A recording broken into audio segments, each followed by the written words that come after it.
Well, Ed, you do a lot of things. You're a keynote speaker, you are a heavyweight boxer, and you actually recently made your return to the ring at age 40 at Turf Wars here in Pittsburgh.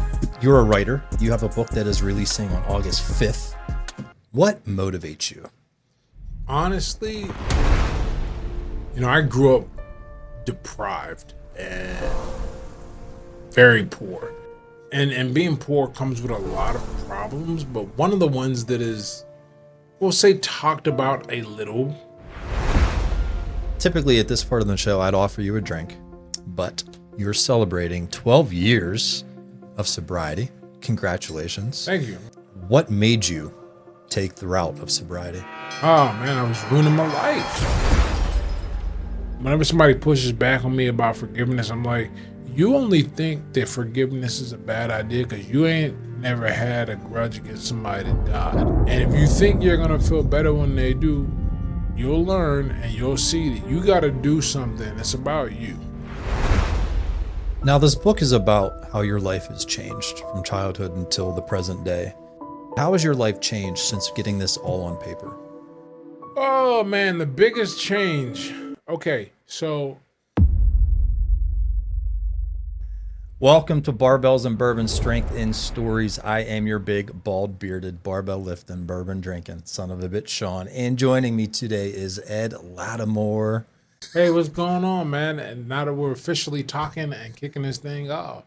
Yes, sir. Welcome to our home. Like I don't drink, but if I drink, I would be I feel like I died and went to heaven. This is like, I'm trying to think. This is like the Hall of Fame of bourbon. I mean, I have a decent collection. There's probably 60 or 70 bottles here. And I know you don't drink. We're going to talk about that later. But in your next life, if you happen to drink, you're welcome here. Yeah, and I always tell people my next life, I'm gonna be a rock star because becoming like successful through sports forces a certain level of discipline on you. And it's actually, I think it's a good thing. At the end, certainly it was for me. Because you can either be a partier or you can be a good athlete, but it's going to be very difficult to do both. And any guy you see who is out there killing it and still, ripping up the nights till 4 a.m., he is doing that in spite of, not because of his party lifestyle. Okay.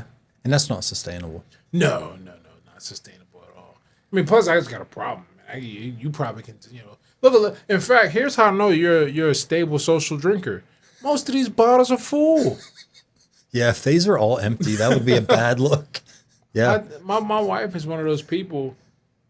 She'll get a bottle of wine, open it, pour a glass, drink half the glass, and then the bottle goes bad because she forgets it's even there, and the wine, we got to pour it out. We had like 12 bottles of wine in the basement from when she got a wine subscription. My wife is Portuguese. That's one of the things they're known for, port wine that's poured through Portugal.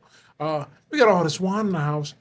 It's not like she's drinking it, though. It's just there. Meanwhile, when I drink, I finish a bottle of wine, go to the liquor store, get another bottle of wine. And then if they're still open, go back and get two. I don't understand moderation. And one of the things that I'm fortunate for is that I figured that out, accepted it, and then channeled it into other pursuits where it is rewarded rather than punished. I like that. Well, Ed, you do a lot of things. You're a keynote speaker. You are a heavyweight boxer, and you actually recently made your return to the ring at age 40 at Turf Wars here in Pittsburgh about a week ago, as of today. You're a writer. You have a book that is releasing on August 5th. What motivates you? Honestly, on the surface, the first thing I think is that, I grew up deprived and very poor. And being poor comes with a lot of problems, but one of the ones that is, we'll say, talked about a little. I won't say no one talks about it, but talked about a little. It's impossible to do anything you want to do, and that hurts if you have any sense of curiosity about the world. And so I feel like I'm making up for lost time in my life because I spent the first. Now at this point, I've been an adult longer than I was a child. I'm 40. That you cross that path the day you turn 36. But there's still so much I want to do, and that's never going to leave me. Now, with that said, the other thing that drives me is when I was younger, I felt projected. I felt abandoned for a lot of reasons. My father's not around. My mom loved me, but one of the things that's very hard to accept as a child is like the more, especially when you learn kind of what love is and isn't, rather than what your parents tell you. I didn't understand getting my ass kicked constantly. I didn't get that. I didn't understand us living in this hellhole of the public housing projects. She claims to want to do what's best for us, and those are just like two big things, not the other like downstream behaviors of what gets a person into the projects or what leads a person to have issues with physically abusing the children. I just had all of these things that made me feel like to say I wasn't deserving of love is probably it's probably too harsh, maybe a little too melodramatic, but it's certainly directionally accurate. So for me, what I figured out growing up is that if you're good at something or if you're interesting, people will want to hang out with you. And for me, it's always been about how cool can I be, right? What's the most interesting man in the world say? You got to beef up your obituary, right? I want to beef up my obituary.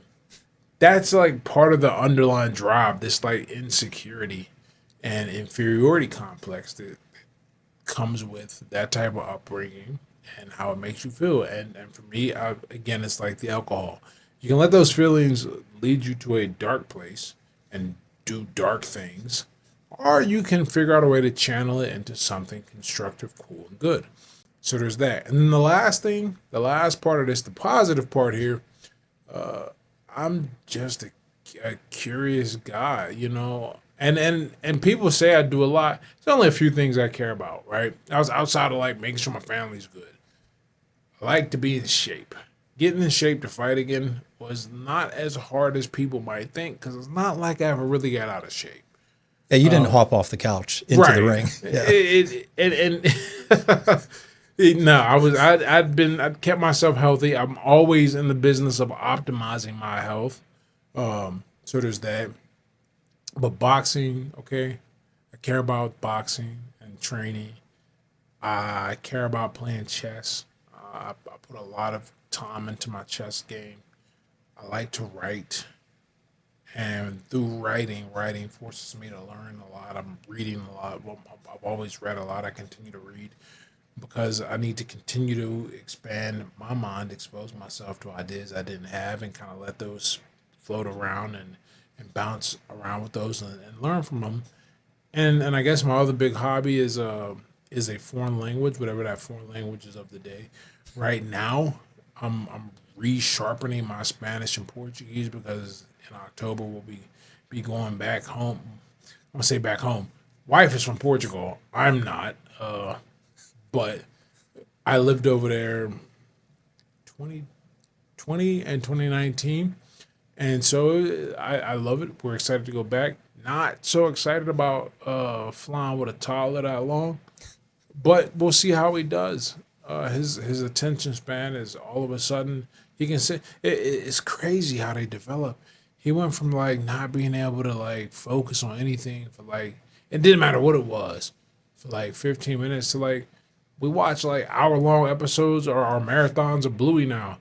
All my parents know, man, that Bluey cartoon is lit. I'm enjoying Bluey. My sister got him in the Paw Patrol. We're gonna see if it holds a candle. Nice. Okay. So to go back to your childhood a little bit, you said right now you're kind of trying to make up for lost time, things that you didn't have as a child. And did you say that you felt like you weren't deserving of those things? Yeah. Not okay, so not so much deserving of those things, but I I felt like my parents didn't really want us Yeah, that's what it boils down to. Because I've written about this very often. I even write about it a little in the book. Is that when I look at the life I was born into and the interaction that my father had with me, I can't reach the conclusion logically that we were meant to be here. It's hard for me to make sense of that. Because of how you were treated? How I was treated and the decisions they made. Because look, even before I became a parent, one of the things that I'm super harsh on parents, because I think once you have a child, what you're doing now is you're contributing to the future. Or now whether that contribution is positive or negative is going to depend a lot on what you do as a parent. And furthermore, you're like the one person, not all the time, but most of the time, you're like the one person who will be shielded from how bad that can be. Like, if your kid turns out to be a killer, you're probably not going to be a victim. Probably. Not saying it hasn't happened, but we're just looking at the numbers here. As we talk about those numbers, one of the reasons why I'm so harsh on parents is because we know now from a boatload of research, we know the effects of of a neglectful home. We know the effects of your child being exposed to traumatic events. There's this whole exam you can take, and I'll say whole exam, but it's really 10 questions. Go online. It's called the Adverse Childhood Experiences, and you ACEs, and you go through and yes or no. Each one, though, increases your likelihood of having an adverse experience as an adult. And that can be anything from alcohol and substance abuse to, I don't want to say premarital. You're just not ready for having a child too early with the wrong people, to incarceration, all types of things. Okay? Mental disorders. And every ace you have, I mean, it's not linear, but it's not quite exponential, but it definitely accelerates the risk as it goes up. And so it's really important to have a strong foundation with your family. And this isn't about being poor either. Really interesting study too. Looked at the differences between urban and rural poverty. And the big difference between being poor in the country versus being poor in the city is that when you're poor in the country, it's likely a result of there just not being an economy to tap into. You need customers. Right. But there's often two parents at home. It's often part of a community where other people respect and love one another, and it's safe. And we know the effect of growing up poor when your parents are around, when you have a two-parent household. All the negative effects are almost wiped out completely. We there's this psychologist out of Stanford, Raj Shetty, looked at the tax returns of people and then their children like 2 decades later. And there's such a tight correlation between how much your parents made and how much you'll make. But that almost vanishes entirely if you were raised in a two-parent home, assuming your income was low. Sure. Right? So I say all that to say I'm hard on parents who have children irresponsibly, because when you do it irresponsibly, you're not in a position to give them a life that at least reflects love. Everyone can say that I love my kids, but we look at the outcomes, and a lot of times when I think about my upbringing, I'm often left to wrestle with the idea, with the possibility, and no kid should have to ever do this, with the possibility that, perhaps I was not really supposed to be here, wasn't really wanted, and maybe, my mother and father, for different reasons, were not happy with my existence. And they say that hurt people hurt people. Did you hurt people, or did you get into trouble, or did you retaliate in any sort of way, given what your childhood was? Now, fortunately for me, so I actually, okay, It's a fun story behind everything. Before I got to high school, I fought a lot. I was never really the aggressor. I always defended myself. Like I made fun a lot, made fun of a lot, for lots of different reasons, whether it be looks or being poor, which is goofy. I went to school with other poor kids. This is what the problem with what poor people are sometimes. One of the insults was like you shop at the Goodwill, and I'm like now as an adult, I'm like, damn right I shop at the Goodwill. Yeah. You I'm go not pay paying full that money. price. But it's a lot of foolishness, but a lot of reasons to fight. And it was miserable. I was not a happy kid, as I said. So when it was time to go to high school, I made a calculated decision. I said, I can't survive anymore with this. I'm not going to go to the feeder school for my city or for my part of the neighborhood. I'm going to go to the magnet program or enroll in a magnet program at another school. And for those who don't know, a magnet program, here in the city of Pittsburgh, and I don't know if they still have it, I haven't been in school for over 2 decades now. You have a school that your neighborhood will feed you to. Your feeder school. That's where you'll go based on your zip code. But you can apply to go to another school for different reasons, whether it be because of a program or because of not so much sports, but usually a program. Like for example, one school had like my school had Japanese. If you wanted to study Japanese, you had to apply there, or like a tech magnet or something like that. So I applied for the magnet program at Shenley, and I applied. I mean, I had to have my mom take me, but I said, "Mom, we're going to go do this." So I got her up to when the magnet applications were available. I said, "All right, we're going to go do this," and got in. And so I went to a school. As the crow flies, Shenley is probably 20 minutes away from Northview Heights, where I was living at the time. But on the bus, the public transportation, it was a 30-minute ride from Northview Heights downtown, and then downtown I caught another bus where it was another 20 to 30 minutes, and I'd have to do that on the way home, just in reverse. So it was about a 2-hour commute. But it was in a completely different part of town, and there were a lot of I didn't know how cool the school was, right? I just knew it wasn't the school I went to. Some of the kids that I knew from this other program that I was part of in the city, they were going there, and I'm like, I'm going there, okay? Then this was the school where like I'm trying to just think some of the cool things they had. We had a great sports team, and sent some NBA players. We had the state math champion. We had a bunch of kids going to the Ivy Leagues because we had the International Baccalaureate program. The I hope I get this right. PBT, Pittsburgh Ballet Theater. They had the girls who were in the Pittsburgh Ballet Theater. They went to school at Shenley. We also had an ESL program. So anybody who came in where English was a second language, ESL, that's where they went. So it was a melting pot in the pure sense. It was also the feeder school for the Hill District and the projects up there, but that was like, but the same violence didn't come through exactly, because there were a lot of people whose parents could have sent them to a private school and they chose to send them to Shenley. So I got really lucky in being exposed to all this, and I met some great people. And those friends that I made there, like I don't have any friends from before the age of 14. Every Right. single person in my life that I associate with is someone I met 14 or older.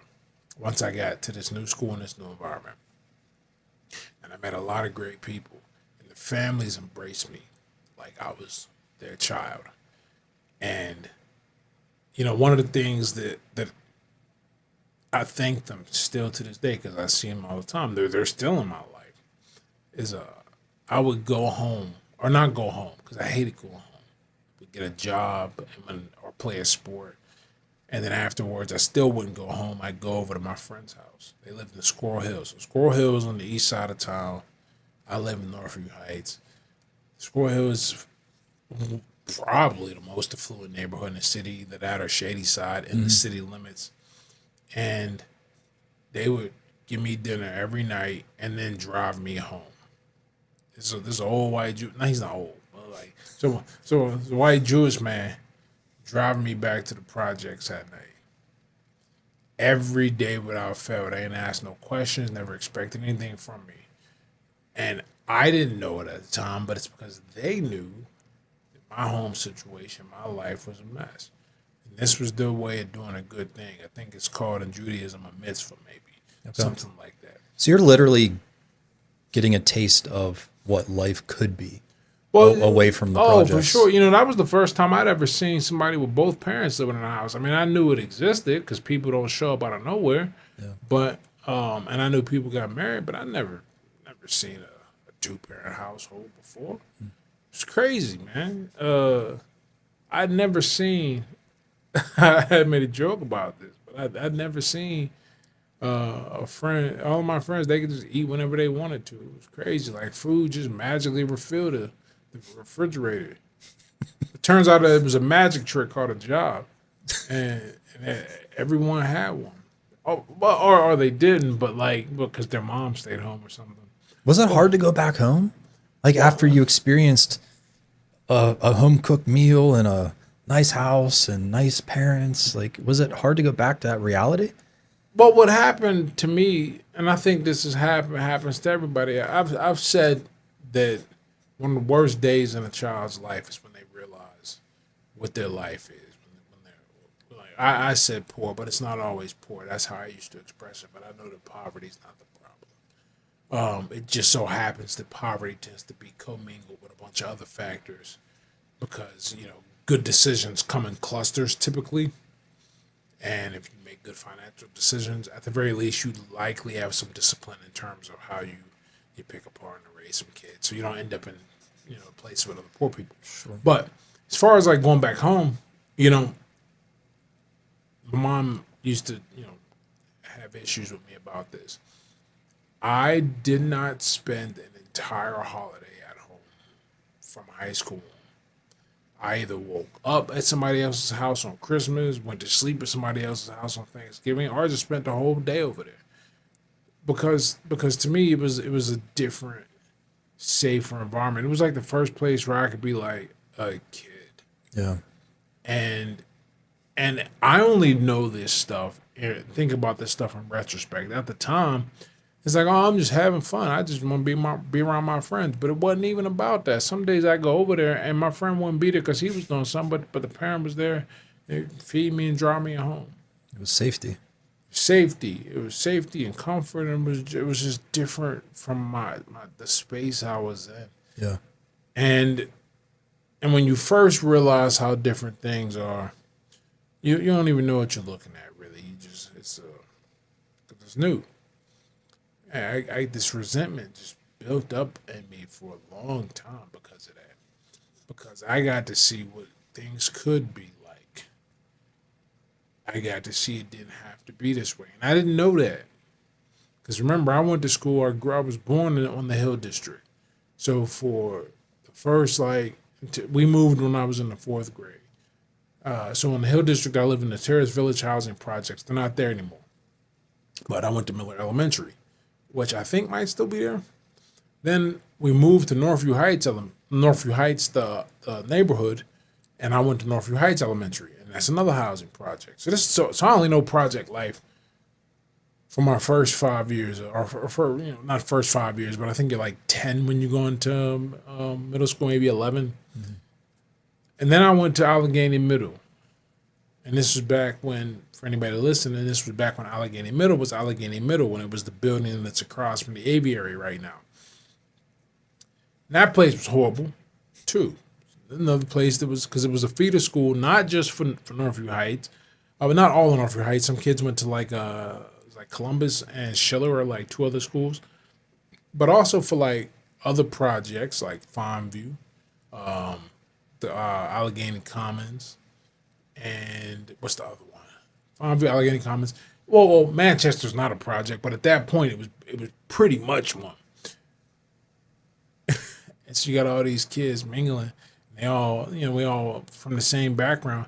And then you got your poor white folks from Troy Hill, the Spring Hill projects. That was another one too. So they were all mingling. So I didn't like in terms of what stability and family and like safety look like. I ain't know any of that. This was just normal. And then I went to this other place where all of the people are from two-parent households and not from the projects. And their parents like are coming to their events that they do. They're not rich people. Sure. You know, some of them, I mean, I know some were because they could have gone to private schools and they took care of things, but not all of them were, but they had something that I didn't even understand and how to interact with it. But what it did do is it gave me a contrast for the first time in my life. I was able to look back and go, why is this so messed up? You know? Yeah. It's like if you sit in shit long enough, it eventually stops stinking, man. Like and not only does it stop stinking, but you start to think other stuff that smells good smells bad because this is all you know.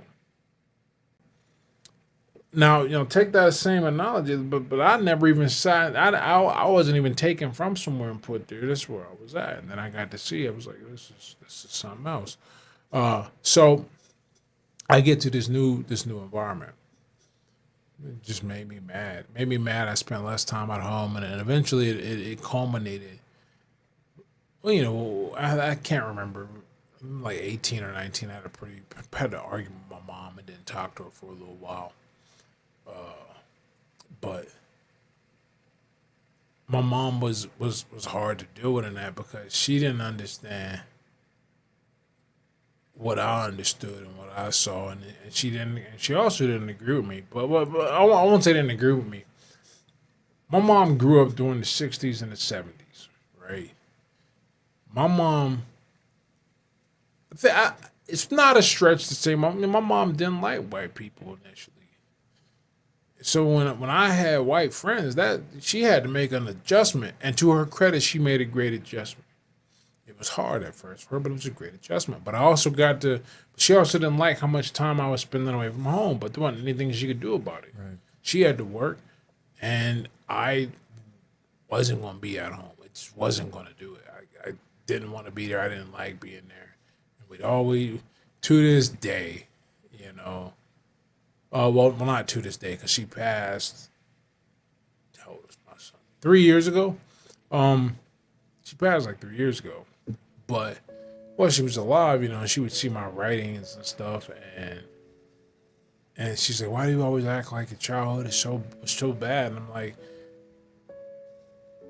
I said to her, "Look, if I'm lying about something, tell me I'm lying. But you gotta understand this is." I got out and saw something different and experienced something different, and that changed how I looked at it. I might not have thought that way if I had taken the path similar to my sister. My sister went to the same feeder schools, and she was a lot closer to my mom.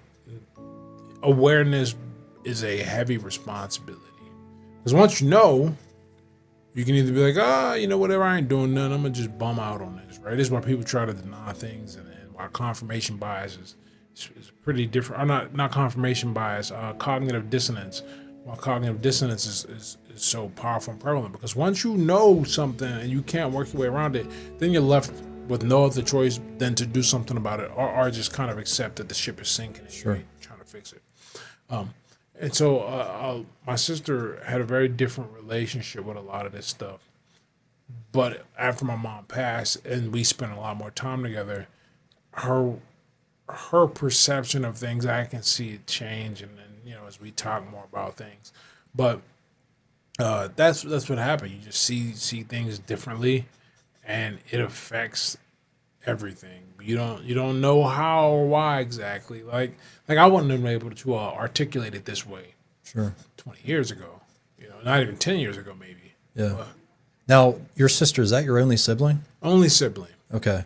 Now, being that she was closer to your mom, I guess, than you were, did she have the same stance and resentment about living in those conditions than you? No. Well, not initially, but now she says stuff that's funny about how she like never go back up there again. She don't want anything to do with it.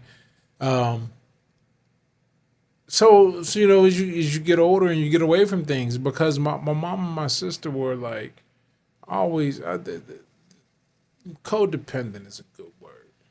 They spent a lot of time together. My sister took my mom's death way harder than I did, and that is to say, I like had a reaction. It's not that I didn't miss her, and I was there by her side when they pulled the plug, but it's hard for me to understand. But I can intellectually look at it and try and like walk my way to it, like how close my sister and my mom were. Yeah, it wasn't a relationship I had, but I understand my mom, my sister, and how it affected her. But because she stayed that close, you can't see the forest when you can't see the trees a lot of times when you're in the forest. And I think a little time distance has altered some of her perspectives. I can see that. Not necessarily about my mom, but our childhood and the things we saw and experienced and how she dealt with it. But it's it's actually really an interesting experience to talk to my sister about this stuff, because it's not that we very few things does one of us remember and the other doesn't. There are some, but not many. But we have a different take on it, and I would imagine that the things that she sometimes can't remember that I do is because I viewed it as like, what the heck? Or she's also 3 years younger than me, so that's also some of it. But on the flip side, it's the same thing. It's like, she thought it was crazy or bad, and I was just like, That's what I was saying. You probably both remember it. It was probably the exact same event, but you just perceived them differently. yeah, a really good example is when I was writing the book, I had a story in the book. The story was about when I watched my mom get arrested. I wanted to fact check this though, because I looked up. You can go online and access any criminal records, and it's there that she was released of her own recognizance. So I'm like, okay, this must have happened, but something about the police report made me question it, and it may be because you can create memories. Very clearly, I have this thing where like the police were involved, and I remember this. But I bring it up to my sister, and she's like, "That's not how it happened." And at the end of the day, I wanted to like make sure I was 100% sure about what I wrote. So I took that story out. But at the same time, I still got this police report where I'm like, you don't get RAR unless you were, were apprehended. So it's funny stuff like that. I mean, but apparently it didn't happen. Or my sister remembers it differently. But one thing we can both agree on is that the law was involved. Okay. And why the law was involved, we remember that too. But it looks like maybe it's possible I made up an arrest or she doesn't remember it. There's another memory like this as well where I remembered we lived next door to this drug dealer, and he was just an awful human too. He'd always beat up his girl, and we could like hear it because the walls in the projects are like you share the same wall with somebody, and we could hear it because he was right next door.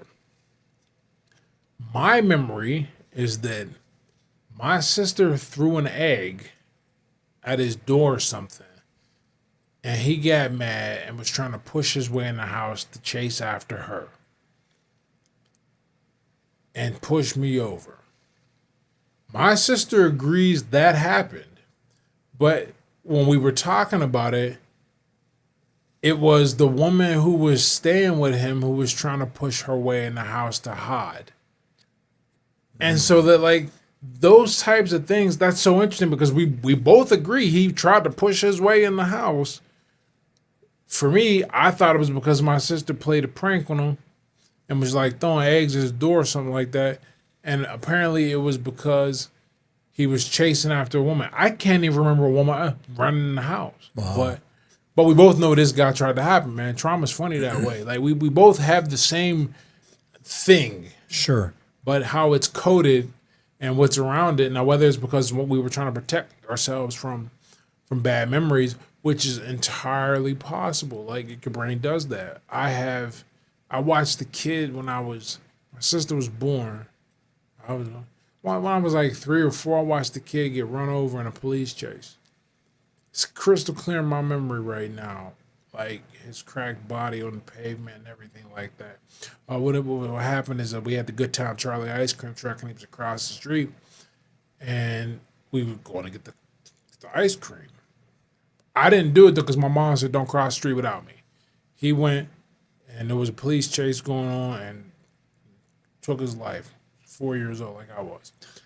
This is clear in my mind, but apparently for a long time, I don't remember not being able to remember this.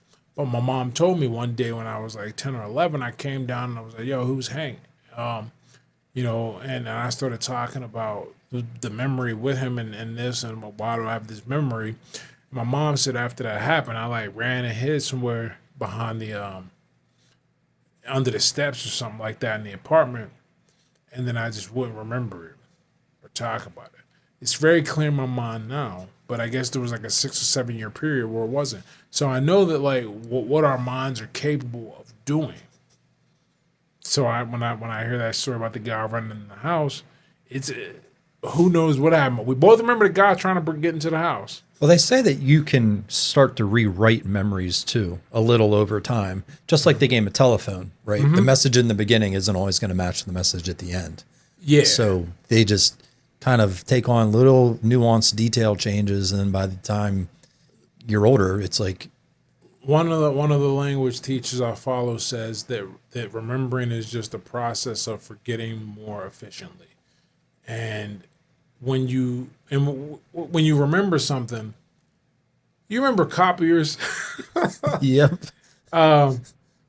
You never copied the copy because you get a less you'd get an image that didn't have the same integrity More as the distorted. original. Yeah. More distorted. So if you keep copying the copy, 20, 30 copies down the line, you might get something that like roughly looks like what you initially started with, but you can tell it's be faded with letters missing and stuff like that.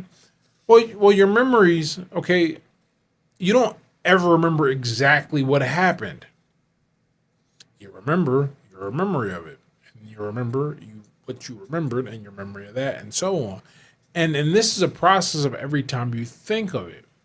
So by the time a year or two has passed, just a year or two, the big stuff you remember. But the little details, you don't. You forget. Except for, interestingly enough, I believe this is don't shoot me if I get this wrong. One of the definitions of a traumatic experience is that when you remember it, it's like it's happening for the first time every time. You cannot emotionally distance yourself from that memory. So every time you remember it, you get the same overwhelming feelings that you had. And if it's a negative experience, it's going to be a big deal. And then it seems that negative experiences imprint on us like that for various reasons. There might be some evolutionary reasoning behind it, kind of similar to like how loss aversion bias, or rather why we think loss aversion bias makes us remember the pain more than we remember the pleasure, even if they're equal distances from neutral sort of deal. It's probably something related to that. But we remember not as well as we think. Yeah. Not nearly as well as we think sometimes. And, We think it's an accurate memory, yeah, but yeah. which was a challenge, right in the first right in the first third of the book, where it's my childhood up to like pretty much up to boxing. That was the part I'm happy I wrote that first, because that took the most time to go back, really polish up, redo, and everything like that, because it was just things I didn't even remember, and things I wanted to make sure I got right. And they're all memories from at this point in my life, 25 to 20 years ago. Sure. Okay. But when I'm writing about my time in Los Angeles and the program as a boxer, oh, that was easy. That was like the last part I wrote. And it was fun. It was easy. I mean, I had to like look up names and like explain things, but it was fun to write it. All the more recent stuff is easier to deal with. So you're hopping through different schools, Ed, and you get to high school, At what point do you realize, that you want to pursue a certain career, or, this is what you're meant to be? Oh man, I didn't figure that out in college, high school. So you agree, like most people in high school, I they, think. Oh man, I mean, let's put it like this. I think there ain't no way that like, okay, you probably do want to be something in high school, 100%. But you just haven't experienced enough of the world to know for sure if that's what you want. You think for sure because well, you haven't experienced anything else. And that type of conviction can lead to some great outcomes. Your mind might change, but it's better to be on some path than to be to just wander and have no direction. But in my case, look, I was not a good student whatsoever. I didn't even graduate high school technically. I had really bad math grades. Not a big problem, but a big enough problem. And you got to pass 4 years of English. I passed three. But my dad had died my senior year of high school, so they were sympathetic. And so what they offered me was this kind of accelerated summer school program that would have taken place in the last 2 weeks of school. I had to show up, do these drills, write an essay at the end. I got caught plagiarizing the essay. It was on Schindler's List, the novel. I remember that. So they said, "Nah, that's it. You're done." Now, they let me walk with my diploma, but, and I don't know if like on the records it's coded somewhere, but I know I did not graduate high school officially. And I know that because I failed it twice. First, the normal way, and the second way when you get, busted plagiarizing an essay in summer school. And so like those experiences and everything. By that point, I had already signed to go to a college, and they didn't. I mean, they asked for my transcripts, but I was there because of football and like realistically some affirmative action. I shouldn't have been at the University of Rochester. Like not with my grades, not with my emotional maturity, not at all. But when I got there, I knew that I did not know that I knew that I wasn't going to be able to do anything quantitative.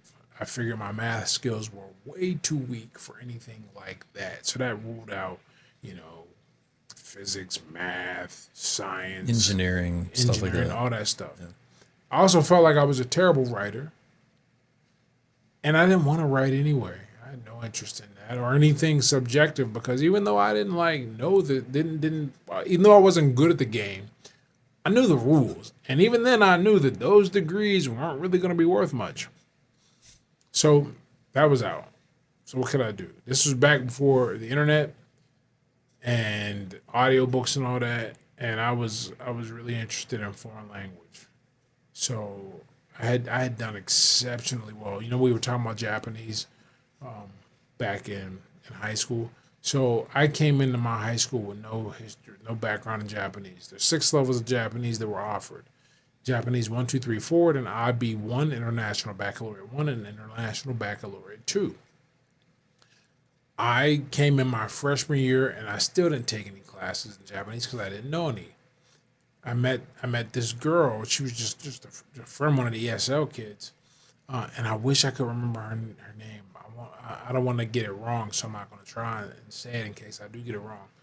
But I wanted to learn the Japanese writing system, hiragana.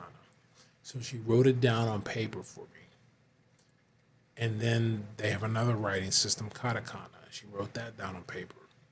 And then, and it's crazy. I can't remember how many are in hiragana and katakana together, but it's a lot of symbols. And then that's still not the main one that's used. The main one that's used is kanji. And there's all, those are the characters you see, that sometimes, at least back in the 90s and early 2000s, you see dummies walking around with something on their shirt. You have no idea what it says. Get it tattooed on them. Yeah. So I really not only took to that, but I really found like I had somewhat of a gift for this, I think. And so,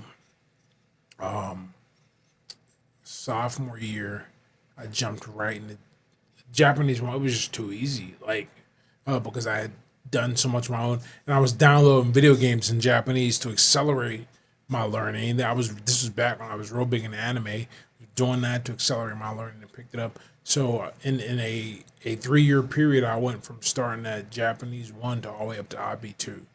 And at one of those points, I was taking 2 Japanese level classes the same semester, just like different times. I really enjoyed it. Like I liked it, and I went to college and continued studying.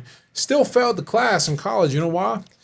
Because it was so homework heavy, and I was just like, I'm gonna just show up and take the test.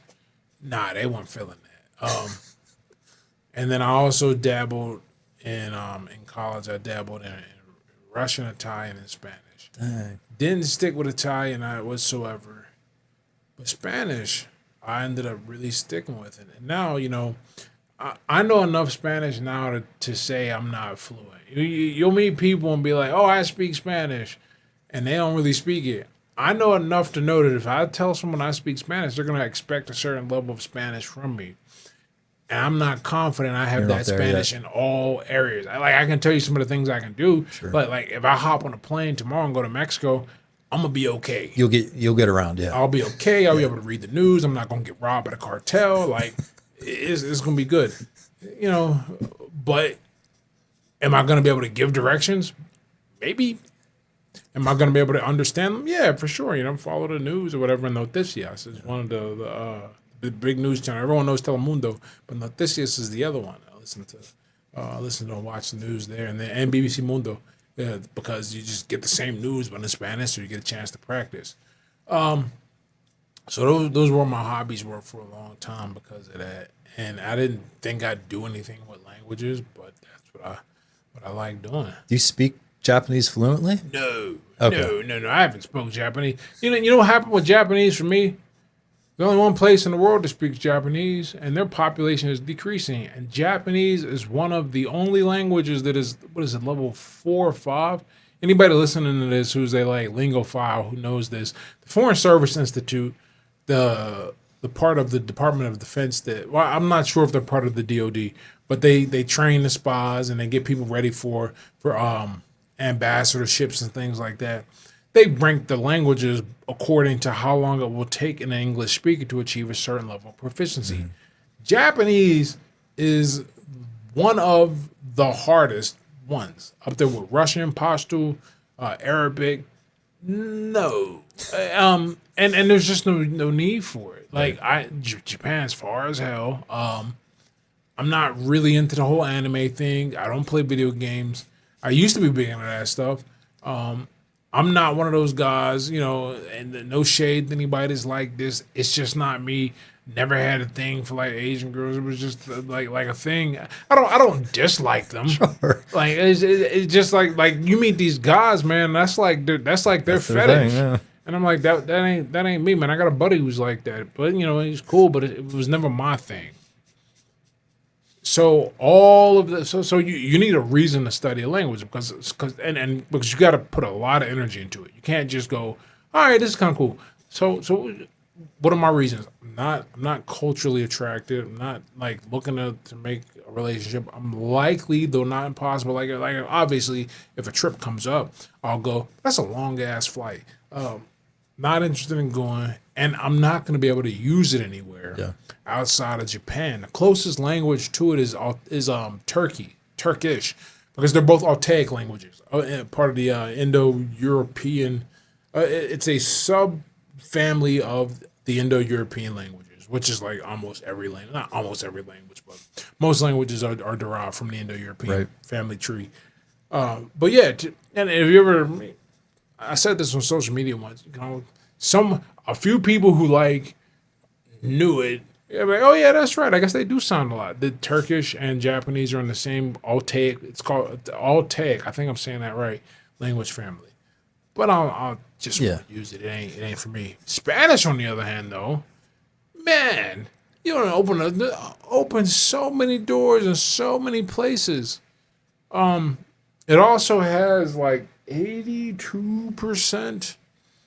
What is it called? It's like lexical overlap or something like that, or a lot of the words, or not a lot. 82% of the words in Spanish are the same in Portuguese. So you end up, they call it a discount. where it's easier to learn another language because you know one in the same family. It's the Right. same with like, the same with like your Baltic languages or your Slavic languages, not necessarily Baltic. So like, if you know Russian, it's going to be easier to learn Ukraine. Yeah. Interesting enough, of your Sephardic languages, if you know Hebrew, it's going to be easier, interestingly, and ironically enough, I guess, to learn Arabic because those are your Sephardic languages, things like that. Can you say barbells and bourbon in Spanish? Barbells and bourbon. I don't know either of those words in Spanish. Not that I think, but that's kind of my point. It's like I would never need to know the word bourbon. Like so. Well, yeah, you wouldn't. Yeah. so I don't know But that one. barbells, But barbell, you're very familiar. I should learn that one. Yeah, you Yeah. probably should. So, you're a boxer. What made you get into boxing? Man, this is a great story.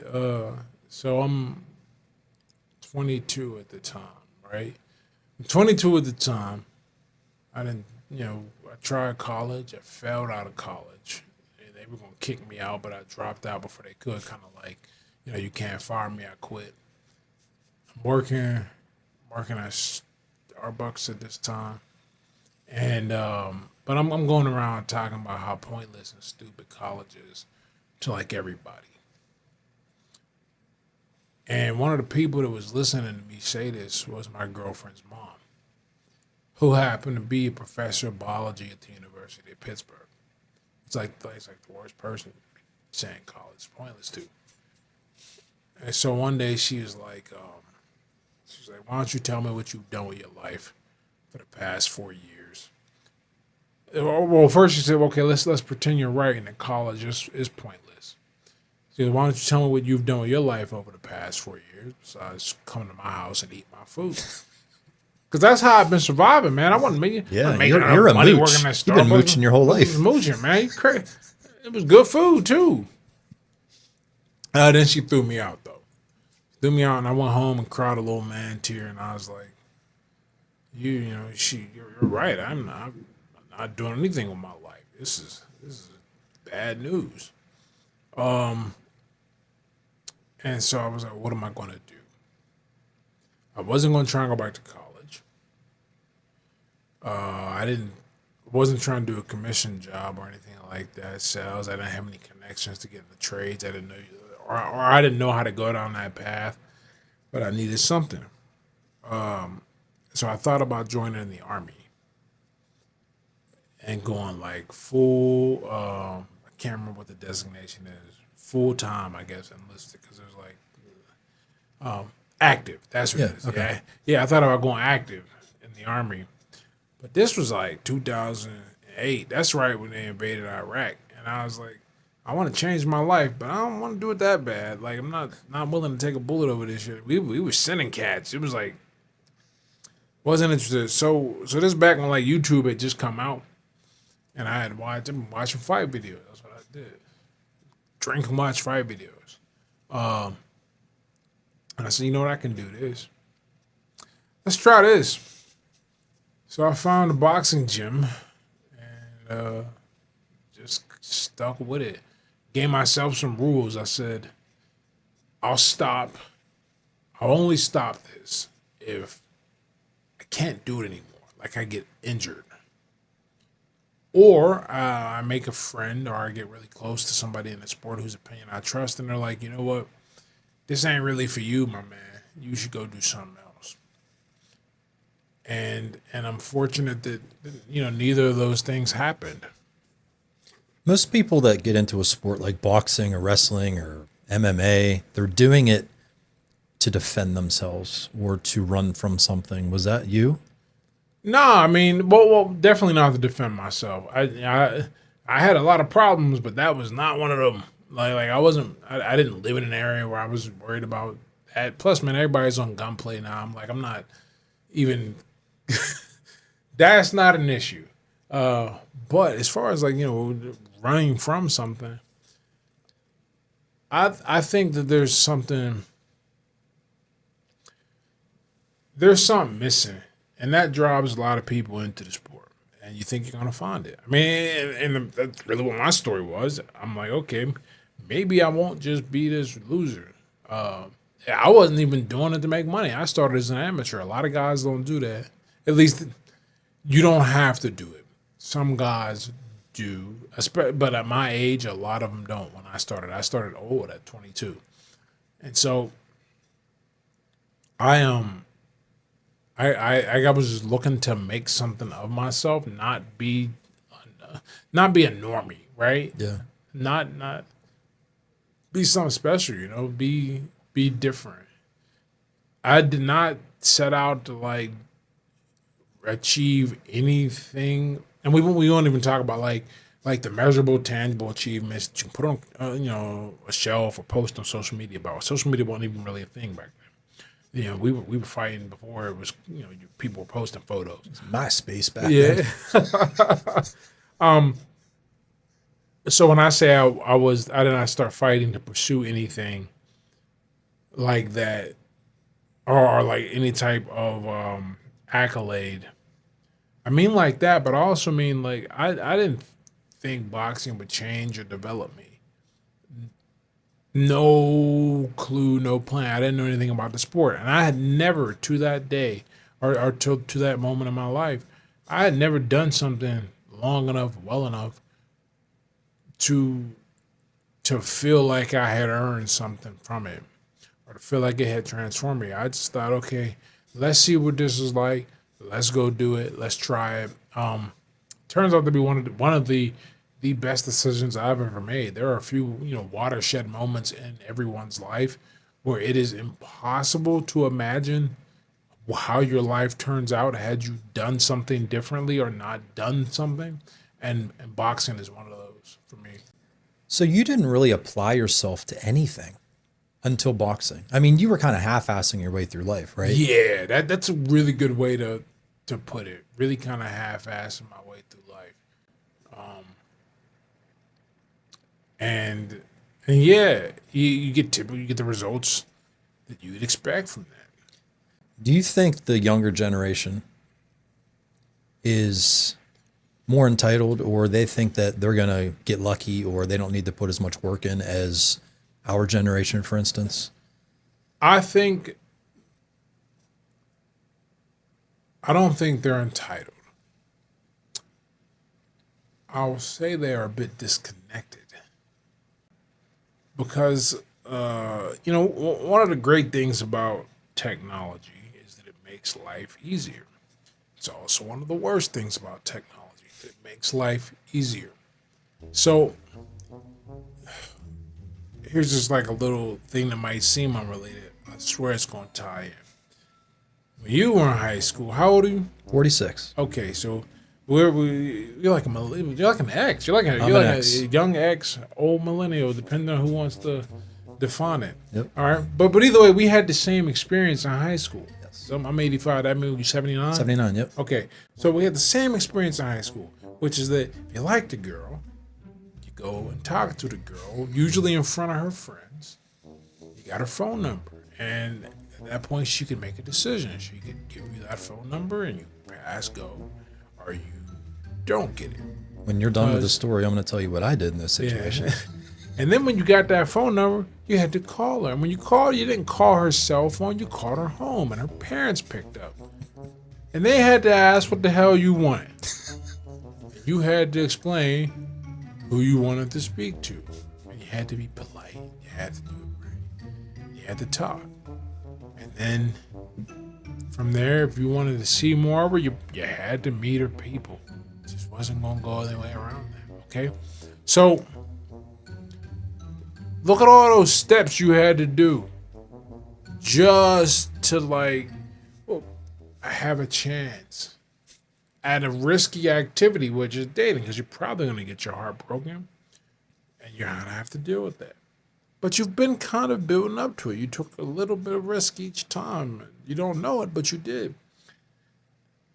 Now, you slide in the DMs directly to her, and your biggest rejection is if she leaves you on read. So what happens is that you go into the world. You haven't had to have experiences like this. and you've got all this computers and AI now helping you with your homework, and everyone's telling you that I'll never be the guy that says bullying is a good thing or making fun of people is a good thing. I'll never say that. What I will say though is that perhaps it is not a bug but a feature, and however you want to interpret that is how you interpret it. But I guess my point is that kind of social ostracization and kind of social pecking orders are part of the things you have to learn as a human and as a social being is how to navigate those. The point isn't that you get bullied, it's that you learn to not let people walk over you or treat you any sort of way. It should never get to fists or somebody robbing you is kind of the deal. Sure. I guess is my point. But you've removed all of these stressors, all of these things that force you to kind of face your fears and go after what you want and exist around other people because that's the other thing too. All your socialization was in person. And then you get into the real world. And you're like, oh, well, this is new. Yeah. This is unfamiliar. What am I going to do? Oh, I know what I'll do. I'll freak out. One of my favorite books is called The Epidemic of Absence. And the premise of the book is that food allergies increase in a country as the GDP increases. The basic premise, and that's not the premise, but that's the evidence that the author uses to demonstrate how our clean environment makes us more susceptible to pathogens. Or not even pathogens, but to develop autoimmune disorders because the immune system evolved in such a dirty, nasty, rugged place. Now that it's clean, the immune system isn't just like, whoa, my job is done for the day. Let's pack it in. It's like, nah, son, I'm still on the clock and I'm going to attack something. Oh, that protein that's a peanut, that shit looks like a parasite on it. Like, that's kind of how it goes. All right. So when you remove things to attack, like we notice this in our physiology, right? So I have to reason it as part of our psychology that when you remove things for us to struggle with and deal with, then we figure out other things that aren't really a problem and we start to deal with those things. And I think what a lot of people are seeing or calling a sense of entitlement that the younger generation has, I think that is really them not having enough to worry about. Not a lot of entitled people working the graveyard shift, right? Because if you're at that point in your life, you got something real to worry about. Like no one works that voluntarily. At least no one with anything worthwhile to do is kind of my point. Right. So if you're not facing hard things, and I bring that up to say that like there's a certain level of real problems to deal with where you're not worried about other ones. And entitlement, in kind of its pure sense, is the opposite of gratitude. Like you expect things because, well, why wouldn't you? Look, Yeah. I just pull up my phone and everything I want is there. You know, why wouldn't I expect things in my life to come through? But no, I don't think they're entitled. I just think they're spoiled from technology, and it's not their fault. We remember the before times. Yes, we do. They- I miss those times. Yeah, They were simpler times. somebody posted on Twitter. I took a screenshot of it, put it on my IG and on my Facebook. It was a woman, I'm guessing, like in her 40s, was like, so after my kids begged to see The Ring, I finally put it on for them, the movie The Ring.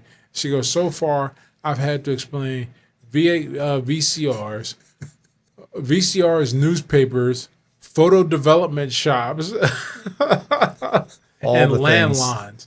Yeah. For these, like, what else awaits me in the ring? And you don't realize, man, the world's in a fast amount, in a short amount of time, the world's changed so much. We're like millennials are in an interesting spot. Floppy disks, Yeah, floppy disk. What else? Payphones. cassettes. You remember calling cards and MapQuest? Like not the MapQuest on your phone, but you print out the directions. Yeah, there's it's a very new world. And a lot of that stuff, there's like a sweet spot. We don't who knows what the sweet spot is, but I think we know we're probably past it. Probably, we need a little bit of difficulty in our life. Yeah. I think my generation's, I don't want to say the perfect generation because that sounds, whatever. But Nah, man, I agree. Pretty much. we saw the harder times. We saw the simpleness. We saw no cell phones and putting a VCR in and taking it back to the movie store and forgetting to rewind it and getting fined because you didn't rewind it. Yeah. Right. And then we also see today's tech. And I think we can appreciate the gap there. Right. Remember going to Blockbuster, and if it wasn't there, you had Please to wait. be kind, rewind. There's a whole thing, It's a great world we live in. I'm grateful to be part of it, but I'm grateful to be part of it because I remember it not existing like this. Yeah. As opposed to the people born 2002 and on, even 2000. My babysitter's born in 2000. She claims she remembers shit, but I don't believe that. There's just a world. They don't know what the world is like without the internet. And my son was born in 2005. If you got lost, man, you lost. Like, what?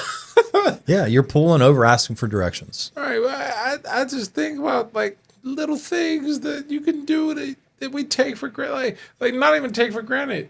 But you know what it must be like? You remember when they used to tell you in school, you gotta learn how to do this math problem because you're not gonna have a calculator in your pocket. Yeah. They couldn't imagine that you'd have a phone in your pocket. A phone. Think about that. There used to be pay phones. You had to stop and pay. If you weren't in a place where there were pay phones, good luck. Yeah. Speaking of phones, what's your stance on cell phones in the classroom? I think that all the technology has a use.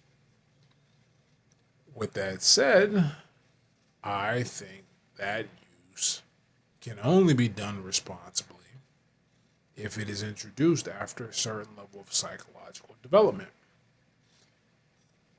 I watch my son when he would grab our phones, and for whatever reason, they like the scrolling. I don't get it. The scrolling is fascinating to them. But if I sit him in front of the screen with us, he'll watch the whole thing and just sit there. I think that the phones, they represent too much. I've never had this idea before, so it might come out a little jumble, but I'm going to refine this one later. I think that there's a point in psychological development where you can handle, we'll just say for lack of a more precise term, multiple stressors. Not necessarily multitasking, but multiple stressors, like multiple ideas that you can hold in your mind and deal with. If you can't deal with that, or you never learn to focus, which is kind of the opposite of this idea, put your mind on one thing as opposed to having a bunch of things in your mind. If you never learn to focus, a phone is like, it's the perfect drug for you. I don't think, with notable exceptions, and it's so notable, I think the word we use for it is like rage to master, where you like, if your kid has rage to master, like there's not a maybe he's really interested. It's like an obsession to get really good at something. A lot of top like chess prodigies have this. Whatever reason, that's their thing, and they're fixated, and they just want to get good at it. And you can't pry them away. That ain't most kids. Most kids are so easily distracted. They're whining about one thing 1 minute, and you say, "Oh, ice cream!" They're like, "Oh, ice cream!" Right? Like it's super easy for them. So you got to be careful when you introduce the technology. Just the technology. We ain't even talking about the crazy, disgusting world it introduces them to potentially. But just up here for them to handle it, yeah. And I think that developmental point is probably later than we want it to be. Because what's the fact that's come out that influenced our law? That your brain isn't finished developing until you're 25 to 28. And the part that takes the longest to develop is your prefrontal cortex. That's that part of you that plans everything and makes you go, oh, that's maybe a bad idea to do this keg stand after I had 3 shots. Like that part of your brain. And that part of your brain is so important. That research makes such a difference that the Supreme Court went and ruled that you cannot give life without parole to someone who is 18 or tried as an adult but not 18. And I know this because I have a cousin. He's been out of jail now. My son was not born, but it was that year, I think. No, it was the next year because my mom had passed and they had talked while he was in jail. So I have a cousin that's been out of jail since 2023. He went to jail in 1991. He was originally serving a life sentence without the possibility of parole. But when the Supreme Court made this ruling, I think it was when I was talking to my cousin about it, that said cousin out of jail, it was 2008 is what I said. Or I said 1996, he said 2008. Who knows who's right on it? But eventually, what we do know is that the Supreme Court made that ruling, and so people were able to like get a second trial or actually be eligible for parole, and they look at how you conducted yourself. It wasn't just a free card, or what you've been doing with the past 33 years, pretty much. You got out. So that's how important that part of our brain is. So we don't know where that part of your brain is that develops that says, hey, man, you can like make good decisions with this phone. I mean, you look at adults. Most of them are clearly hijacked about it. So we don't know where that line is. But I think that line is somewhere, and it is probably north of 16 right now. It's probably north of 18 for real. Probably north of 25. Yeah. But that's unrealistic. Like I put a poll out on Twitter, or just asked the question, when did you let your kids have cell phones? Most of the parents seem to cluster right around the 8th grade because they said at that point it just became impractical to not be able to get in touch with them. It wasn't like, here's this gift. It was like, okay, you're doing sports. We need to coordinate with you to pick you up like that. No one's got pay phones, so good luck with that. We got to reach you somehow. Yeah. You need a cell phone kind of deal. So when's your son getting his phone? If I do everything perfectly, he'll need a phone probably right around then. What he gets, I'll find a flip phone. Because look, man, they're going to be prehistoric. You might not be able to find flip phones. That's true. Then. I have a buddy who put off getting a cell phone until he couldn't, then put off getting a smartphone until he couldn't.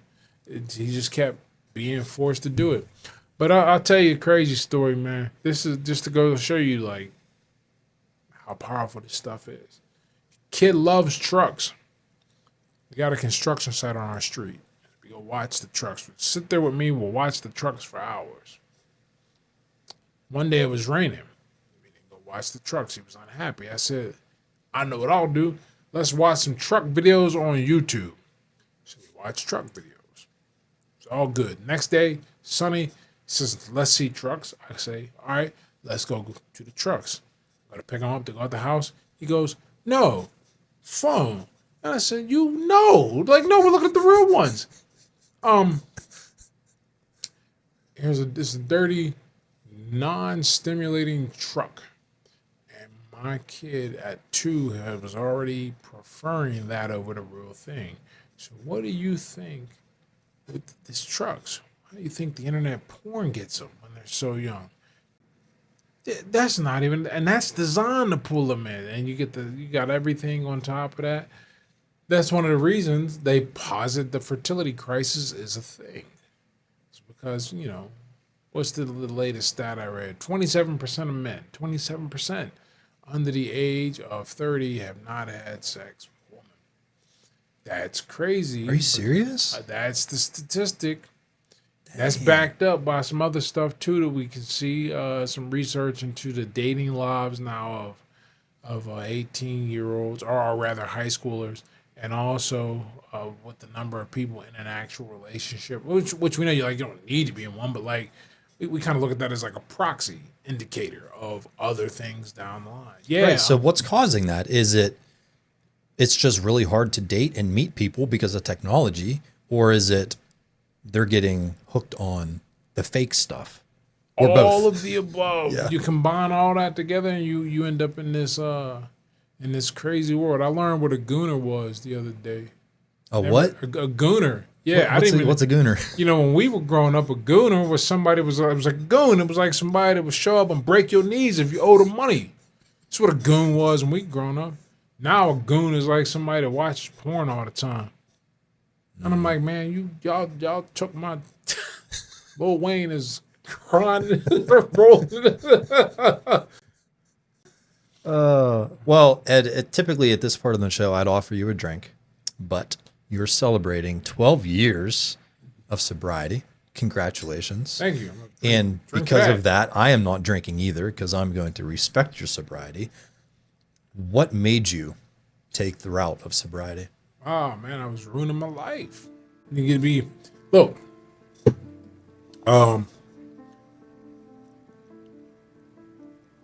I think every person who's got an issue with alcohol, they know they got an issue. I knew I had an issue, and I tried different ways to kind of sidestep it and go around it. Plus, I was winning fights, so nobody could really tell me I had a problem or would. And then I hung out with other people who drink, so they're not gonna be like, "Yo, we're good, but you probably need to step back." So so I never got to hear any of that. But my big problems. I mean, I looked at every problem I had in my life. And whenever I fell, when I would fail and I didn't have enough money or anything like that, I was like, what is the common denominator here? And I just kept thinking, I was like, man, this booze is a motherfucker, right? And I still couldn't just quit. But in terms of the problems, it was affecting my training. It was putting strain on social relationships. Because people will be cool with you for a little bit because you were drinking. We were drinking too. But if you're always drinking and you always got a problem when you drink, it's not everybody that's like that. And eventually they get tired of you. Started drinking and driving more, which is just foolish. I'm lucky. I mean, I got to believe I am divinely protected or I have a bigger purpose on this planet because I was able to survive. Not just doing it, but like being pulled over like 4 different occasions where like if the cops wanted to, they could have took me to jail. In fact, one time I got pulled over. They made me take a field sobriety test, and they were like, "You're probably a little over the limit, so you need to get home." I was like, "Oh, all right, Wow. that's enough for me." But it wasn't. Right. But that's those are like the kind of stories that are floating around. And then when I was coming up on 12 years, it has been 2013. I went away because I did enlist in the Army eventually. I went away to the National Guard because I needed money for school. Because I said, I'm going to go back to school. I'm going to do the school thing for real. But I need money. So there's the Guard. And so from June 4th, when I left for basic, to December 16th, 17th, somewhere in that range of 2013, I was mostly sober. Mostly sober. I had one drink one time. No alcohol at basic training. I don't know how anyone would drink at basic. You're like property, man. Like you're all the time. And then you go to AIT. I did my AIT, my advanced individual training. I did that at Fort Lee in Virginia. And AIT is like you got freedoms. Like you're not, 5 o'clock the work day is the day is done generally. And then, your weekends are yours and stuff like that. I always describe it. I say basic training is like prison without the violence. And AIT is like college without the alcohol. You can't drink. Okay? You definitely can't drink off the AIT. You can go off base, though. If you get a pass, you can go off base. And we went off base one time. You're not supposed to drink off base either, especially going caught drinking in uniform. That's a no-no no matter what level. Mm-hmm. Whether you're trade dog just coming in or you're a full-fledged service member. But in civilian clothes, you can drink. We went to the liquor store and got some bottles and poured them in to our sodas when we went and saw Bad Grandpa, that Jackass movie. So that's the only alcohol Great I movie. had from that time period, from June 4th to when I came back from AIT. Came back from AIT, had this big party where I got drunk at this bar. And then I left and I went to my buddy's house. I don't remember how I got to my buddy's house. I know I drove there though. And for the first time in my life, I sat and thought about like I got stuff to lose now. And I think that was a big difference. So one, I had just turned pro. I had 3 pro fights before I left for basic training. I had planned to enlist to get money for school. So I had a whole thing in motion for school. And now I was part of the military, so I'd have to deal with military justice system, the Unified Code of Military Justice, UCMJ, if I get a DUI or something like that. Plus, then I'd lose the main reason why I went and my license, and I wouldn't be able to train. And I had just met Anna, like right before I left, and I didn't like know that we'd have a kid with a life together one day. Right. I just knew she was a really nice girl, and I didn't think she needed to be exposed to me like that, and I didn't want her to be exposed to me like that. She had sacrificed and came down, flew down to see me graduate from basic training. I did my basic at Fort Leonard Wood, Missouri, and then drove down to Fort Lee to spend Thanksgiving with me because basic or AIT went through Thanksgiving, and I was like, all right, she's like all in here. Let's try and meet her, and let's not ruin this relationship because many of my other relationships have been ruined because of my behavior under the influence. And another big thing that really helped me get sober too is for that 6 months I was away. That was the first time in my adult life that I had made social connections and really got to know people without alcohol being part of the equation. And I was like, I'm a real cool guy, man. Like, because a lot of my drinking was driven by like I need to fit in because there's a club, it's a group of people that'll accept me. All I got to do is drink and party. That's why when you stop drinking, you lose a lot of friends because you realize you ain't really like them motherfuckers in the first place. It's just people you were drinking with. Y'all both had the same, goal, get drunk. You happen to cross paths, and now you got a drinking partner. Because as a good friend of mine once said, it's better to drink with assholes than to drink alone. But now I got to see that like I had more to offer than just being a party guy and being liked. This is when I realized that like when you're not used to like being, or rather, being liked by people and being respected by people, that looks the same if you're not used to either one. And my time away at AIT really making friends and build myself up, and really because I enlisted late, I was 28, so a lot of the people I was with, they were like fresh out of high school. We had like 1 or 2 guys my age. I think there was 1 guy older or 2 guys older. I don't know. I can think of both of their names. I'm pretty sure. But for the most part, like those guys were outliers. Sure. Like I was an outlier. Most of the people were younger, and so I'm in a different position. As like a position of kind of de Authority, facto leadership. Yeah. Like they look at me differently, and we talk differently, and they pick my brain about stuff, and I'm just like, okay, this is much better.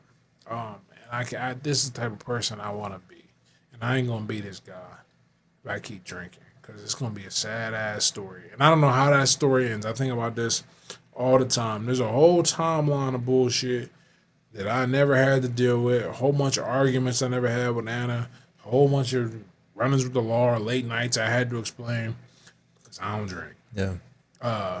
And that's great for me because the way I drink, it's the same way I drink coffee. I don't know if you saw, I can't coffee. Yeah, right you came here. rolling in with a coffee. Because I got the Sip Club. Sip You know what the Club? Sip Club is? $9.99 a month. You get unlimited coffee from Panera. And you look, man, from an economic perspective, they typed my phone number wrong one day, and the price came up, and I was like, holy shit, this is like $3.50.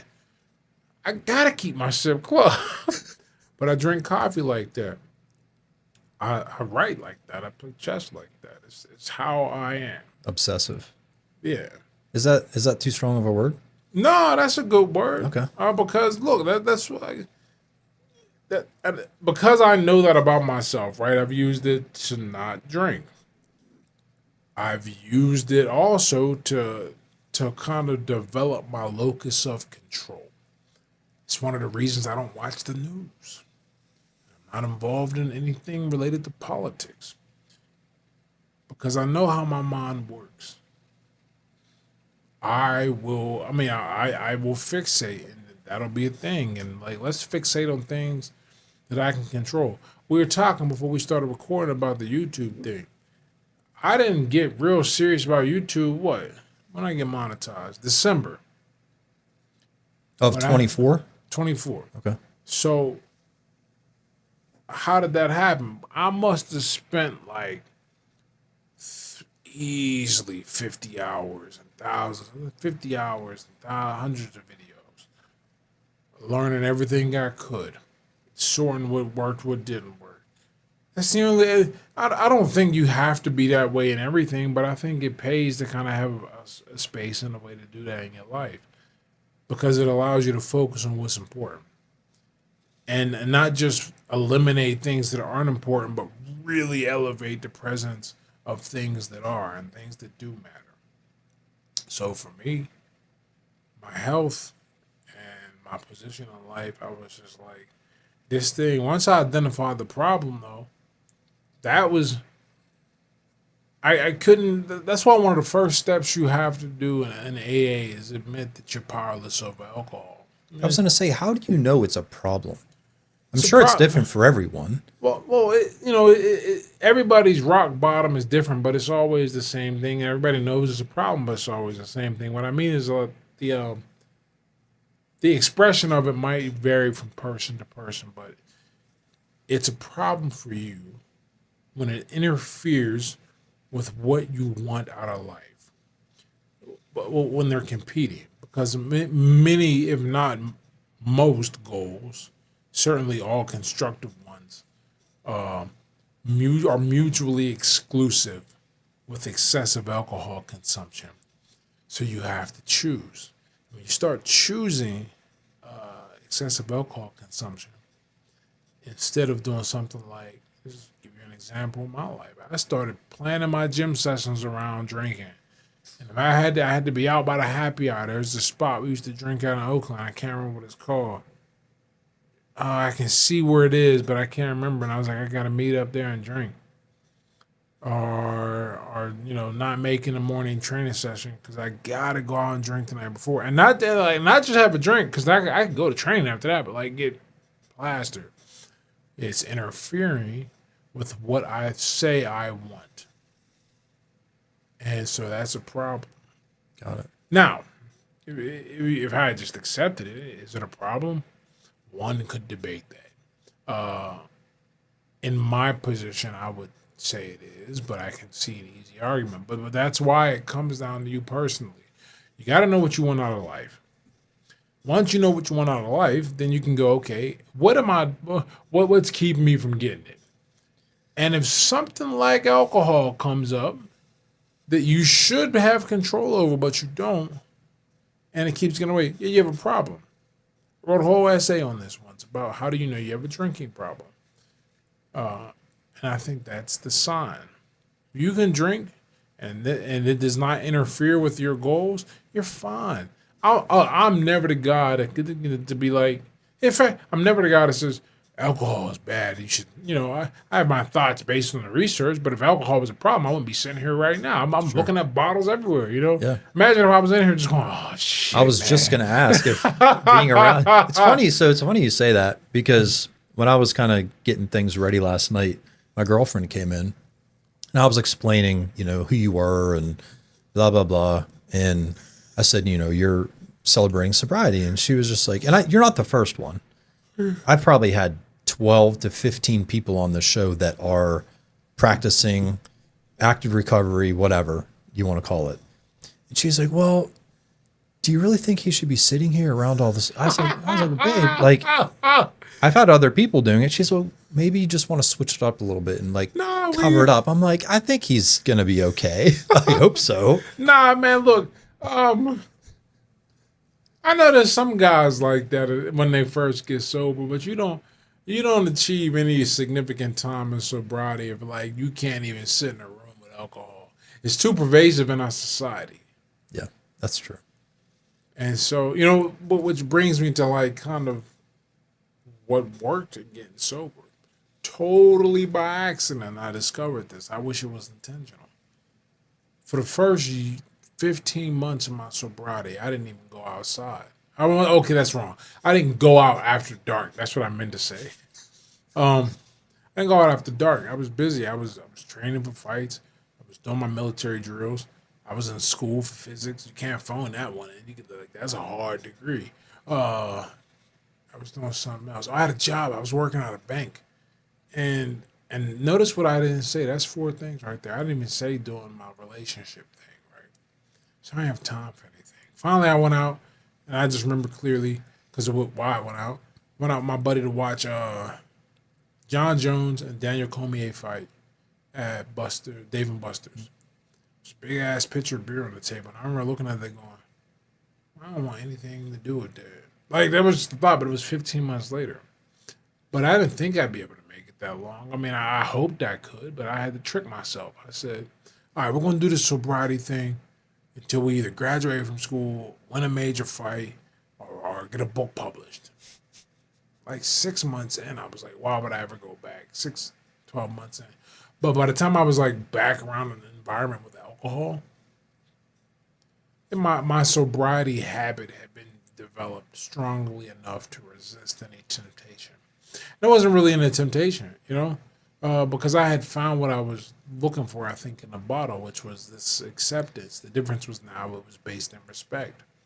People looked at me as a guy who fought, as a guy who was in school. I was there like it was like that's a it's not like major, but it was significant. It made Yeah, a your difference in identity how I changed. felt. My whole identity changed. It's funny. My TED talk about this is titled "Identity and Addiction," and I mentioned that my identity changed. I started to see myself as a guy who doesn't drink, and here's why: because you kind of got to walk around with a little chip on your shoulder. I'm out here killing life. Now that's what I gotta tell myself. Obviously, there are people that are killing life who drink too, but for me personally, I gotta tell myself that story. You seem like a competitive person. Is it a competition now for you to never drink again? No, Like you're not going to and lose to it. and to say I'm competitive, I'm probably less competitive than you think.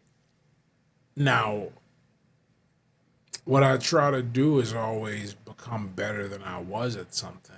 I'm a big believer in that, perfection is unattainable, but you can get really close with progress every day. So I try to get better at something I do every time. But I choose the things I want to get better at. It's really like one of my favorite sayings, man, you can have anything, but you can't have everything. Once you add, there's a few things I try to become very good at, and everything else, varying levels of whatever natural talent combined with like interest in what's available. For me, because it's like a 0-1 thing. It's not a gradient. Zero is I don't drink. One is I do, and I'm a zero. It's just not. It's binary. Um, I can't imagine a scenario, realistic scenario anyway, where I drink. Now I've thought about. Look, you ever see the movie Don't Look Up? Well, look, if these motherfuckers get on the news talking about we got 3 months before 98% of the population is done, I might come over here and have some bourbon with you. I would love to end my life with you, Ed. That like that's a real possibility. If I get a diagnosis tomorrow that I got one of them terminal illnesses and I got like 6 months to live, first thing I'm gonna do is I'm gonna go cash on my life insurance policy. Anybody listening, if you didn't know that, if you get diagnosed with a terminal illness, you qualify to get your life insurance payment early because you're about to die. Did not know that. Oh yeah, because look, the money's gonna. I don't know why I sounded excited there. I'm not excited. The money's gonna get paid out anyway. So Ed, earlier before we started filming, we were in the kitchen and you gave me this book. Thank you very much. Thank you. It releases August 5th, 2025.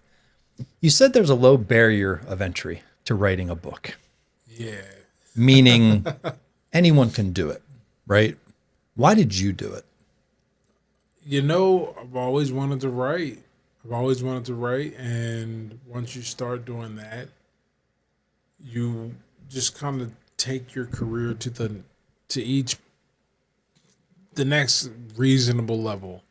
And for me, this book was the next reasonable level. I'd written two books before this, and they were both self-published. Self-published, and this book is not self-published. This book is very much a publishing house product. But this one means a lot to me because it's my life story. I mean, not all things that happened in my life, but the formative events and the most interesting parts, and it follows a through line with boxing, which is one of those back to those watershed moment ideas. Me boxing completely changed my life, and this is kind of the story of how it happened and why I did it and what led me to it and everything, and then what I got out of it and the ups and the downs along the way. As I get feedback from people, one of my favorite things that I continue to hear is how well written it is.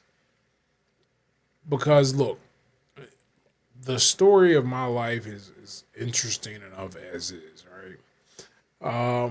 But what you have to do when you choose the medium to express your story through, you have to make sure that you carry out the technicals well, because that's what's going to make people get through it.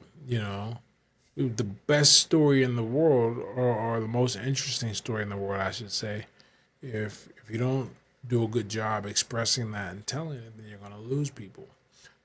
I think I did a very good job telling the story in the book. And, so what that does is, if the book doesn't succeed, it won't be because of that, right? Right. We try to reduce the uncontrollables. I can't control. Look, I've heard horror stories from people who have books due to come out on September 12th or September 13th, 2001. Good fucking luck. Nobody's thinking about that, right? Anything could happen. Our books that were supposed to come out during the pandemic or during the housing crisis. You can't predict these things. I don't know what it could be, but it could be anything. So let's hope the next 3 weeks is solid. But look, assuming everything goes according to plan, there are no black swan events like that, then we're I think it's going to do well, if for no other reason than the things that I can control, I took control over, and I think I did a good job. I think it's just interesting because, this is obviously nonfiction. Your story is your story, right? I think it would be harder to keep the attention of the reader through nonfiction if your life wasn't interesting. Right. Which right. I was on another podcast, and the guy was like, this, if I didn't know better, this kind of reads like fiction, but I know your life and I know your story. So from, again, a technical standpoint, I'm fortunate. The writer community is awesome, because writers are like, the way my buddy Jimmy Sonny described it, he goes, look, I'm not going to pull your ass through the jungle on my back, but I'm not going to have you go through the bushes and chop your own way down if you don't have to. Follow this path. I'm going to show you what works. So I had another friend of mine who was signed with the same imprint, same acquiring editor and everything. His book just came out about a year before mine will, so it's already out.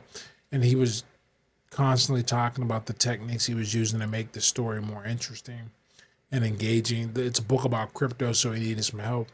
And one of the things he recommended, he was like, go study thriller writers and see what they do. So I picked up, it's on the tip of my tongue. I can't remember the guys. There's so many of them. Well, I wanted to say John Grisham. That might be it, actually. M. Night Shyamalan. Yeah, sure.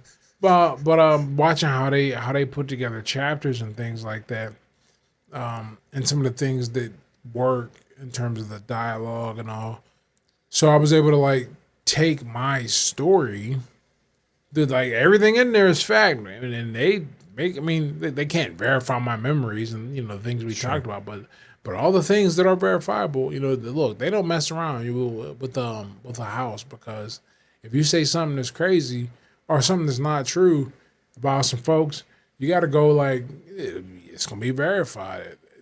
Law might come, but no, all facts, all real story.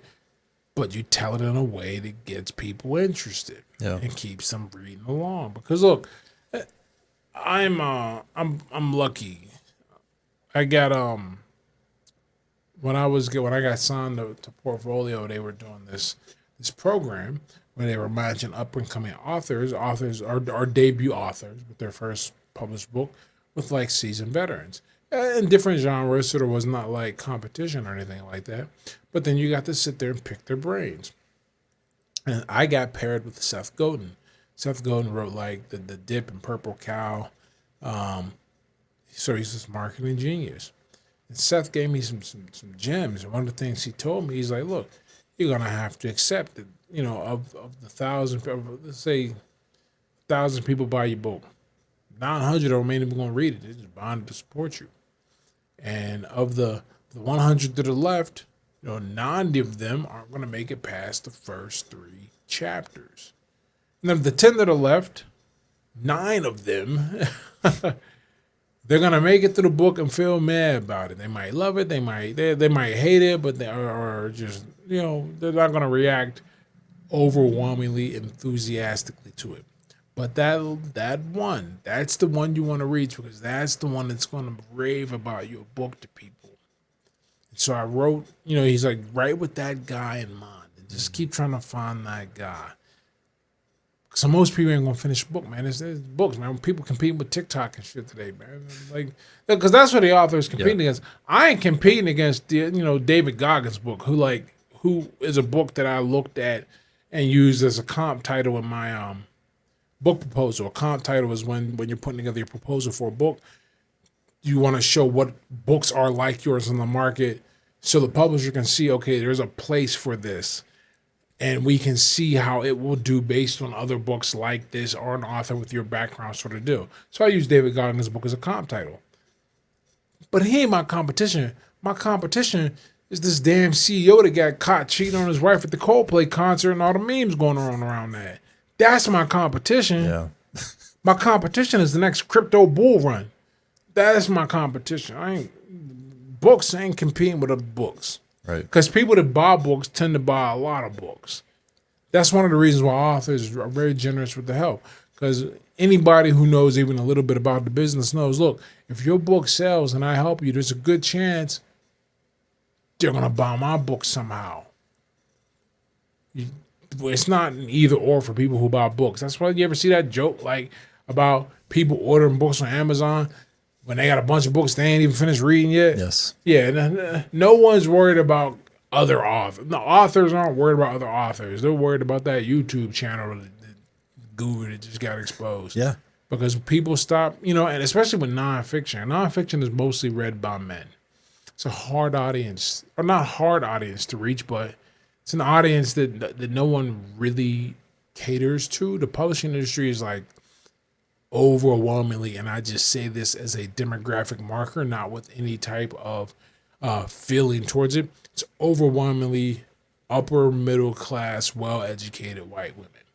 That's like what it is, and that's trickled down to everywhere. I'm fortunate. I mean, my editor, my acquiring editor is a man. My agent also a man. To have both of those things coincide is like maybe more typical in nonfiction than fiction. And in fiction, that don't happen. Like, actually, that doesn't exist. But I think I'm just reminiscing right now about kind of the processes I think and go, oh man, this is like, and you hear a lot of authors talk about the different ways that the publisher wrangles control from them. Nah, I had control over all of this. I really like this cover as I just sit back and look at it. Yeah. Because with the instruction we gave to the artists were like, okay, we're trying to come up with like a fight poster kind of deal. Yeah, that's what it looks like. And they did a great job. They take my feedback too, and it was a collaborative effort. Both of us, both the artists and me, feedback back and forth, and eventually we arrived at that, and I'm really happy with it. Now, this book is about how your life has changed from childhood until the present day. How has your life changed after writing this book? Now, it hasn't been released yet as of this filming moment, but how has your life changed since getting this all on paper? Oh man, the biggest change. Okay, so, and this is all internal. When I started writing my book, I remember. So my son was born November 2022. Yes, son was born November 2022, and I got the book deal February 2023. So I'm writing through the book, and right around when he was probably 6 or 7 months, when one of them terrible sleeping ages, I'm like holding him, and I'm exhausted and miserable. You don't get mad at the kid. You get mad at not being able to exist. You get mad at being a species that has this type of offspring, and you still need to sleep, and you gotta write. I was like, this is still such a great time in my life, man. I couldn't imagine. I love this little person. Never want to be separated from him. It got me thinking about my dad, and I was like, what was wrong with this guy, man? Like because I understand people not staying together. It's probably for the best if they cannot coexist peacefully for the kid. But what my dad did, he moved into an entirely different city and he was away. So not only did he like go to a whole place where we couldn't reach him, we had to deal, not just with my mom, but like an abusive boyfriend that she was dating, and he never came and rescued her or did anything. So that left me with two conclusions. I'm like, either he didn't care, or he was so not involved in our lives that he couldn't notice something was wrong. And that was like this low level anger that was floating in me for a long time, because I hadn't really thought about my dad. My mom used to complain that I would always criticize what she did when we were growing up, but I never talk about my dad, and he wasn't there. And I said to her, I was like, look, I don't have any memory of him really being around, so there's nothing for me to think about. It's you I remember. I don't, better nothing than bad company kind of deal. So I hadn't really thought about him, not until I thought about how he wasn't around and how I feel about my son. And I'm just like, how could you be this way? I had lunch with my uncle, his brother, and it was the first time. And I hadn't seen my Uncle Steve. Shit. My Uncle Steve showed up randomly to my mom's funeral. I remember that. But before then, I probably had not seen my Uncle Steve since my dad died. So it would have been over 20 years. And I offered to take my uncle out for breakfast. We went out for breakfast. We were talking. And I learned that when my dad was 4, his mom died of pneumonia. And then their dad just dipped. They were raised by like their grandfather or something like that. And it got me thinking. I was, when you try and forgive somebody, you gotta find something to latch on to get yourself to a place where you can let go of some stuff. Because it's not for them. It don't matter. He's been dead for over 20 years now. I always tell people, whenever somebody pushes back on me about forgiveness, I'm like, you only think that forgiveness is a bad idea because you ain't never had a grudge against somebody that died. And if you think you're going to feel better when they do, you'll learn and you'll see that you got to do something. It's about you. Yeah. So I did stuff I found out about my mom all the time. I get mad about, but I'm like, but it's more like annoyance because I really put a lot of work into forgiveness. So it's more like annoyance than anger. My dad though, it was anger. But when I learned that about my dad, how he grew up in his parents' balance, and I'm like, look, probably didn't think there was anything wrong.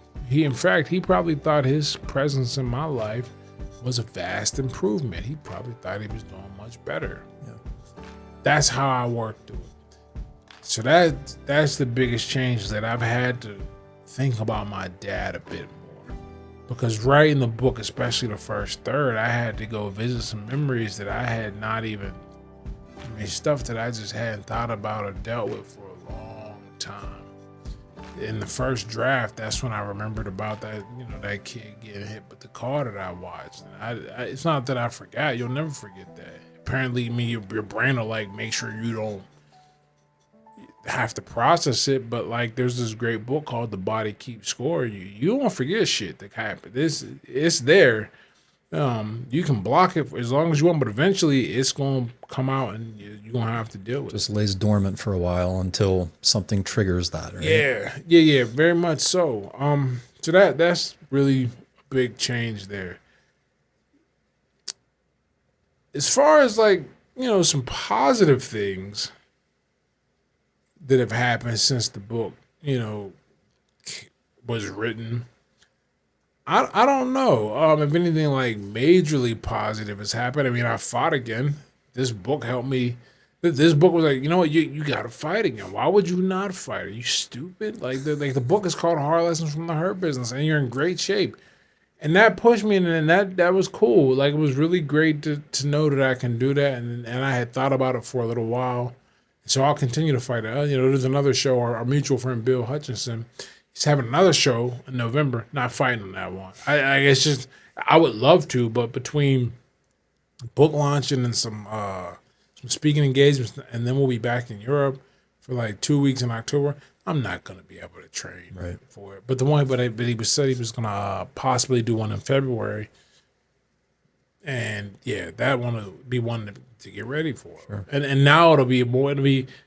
I won't have to convince my coach that I'm solid. I had to do that. That's a part that, because I need him to be part on board. He's mentioned in the book. It wouldn't make sense to train with somebody else. That'd be weird. Yeah. So speaking of mentioning things in the book, does this book hold you accountable moving forward in the future? Are there things in here that if you were to change course in life, this is going to be that, like, what happened to Ed? Well, you certainly would be confused. That last chapter, the epilogue, where I talk about the forgiveness stuff I talked about, and then how would things change? I don't. No, I guess to answer the question, no, I don't make any like predictions for my future or anything like that, other than that I'll be the best father I can be. My son is the dedication in the book, and I write about what I just talked about now with the whole forgiveness thing of my dad in the book. And all of this, I hope, indicates that I plan to be a present, active, and guiding force in my son's life. If I messed that up, yeah, but I couldn't imagine messing it up. I don't know how one.